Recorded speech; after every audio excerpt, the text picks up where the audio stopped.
Prime Minister Kamala Persad-Bissessar, in her address at the launch of the Jaipur Foot Limb-Fitment Camp on October 3rd, recalled that the camp was one of the Prime Minister of India's pledges to TNT during his visit. She said the Ministry of Health reports 350 to 400 lower limb amputations each year, mostly due to diabetes and road traffic injuries. Through her organization, Touching a Life Foundation for Kids, Indra Roopnarine spent over a year and a half collecting data on amputees across the country, data that ultimately made the case for India's support. High Commissioner and myself, we had a little conversation one day, and he told me he's looking to gather data to see how many persons in Trinidad and Tobago would require a limb after being a diabetic or after amputation. It was a challenge that the CEO and director was more than willing to accept. And originally, I collected about 530 names.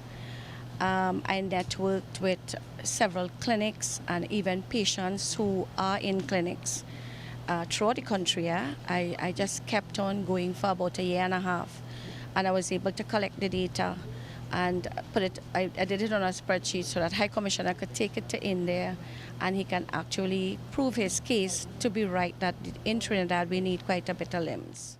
Today, that data has translated into real impact, as over 400 citizens have already received artificial limbs free of charge. But for Ms. Roopnarine, the numbers tell a deeper story.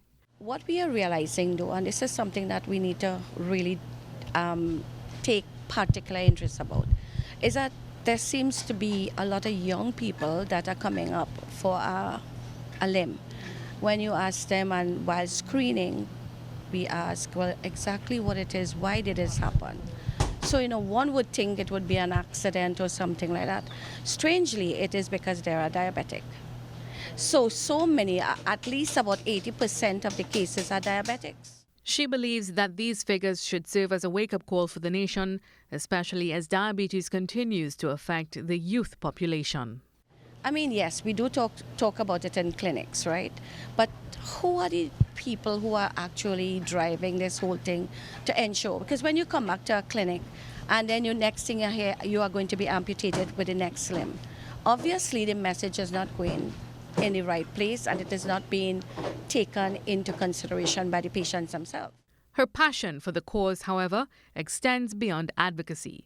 For Ms. Roopnarine, this partnership between Trinidad and Tobago and India is a chance to change lives, restore dignity, and offer hope to those who have lost so much.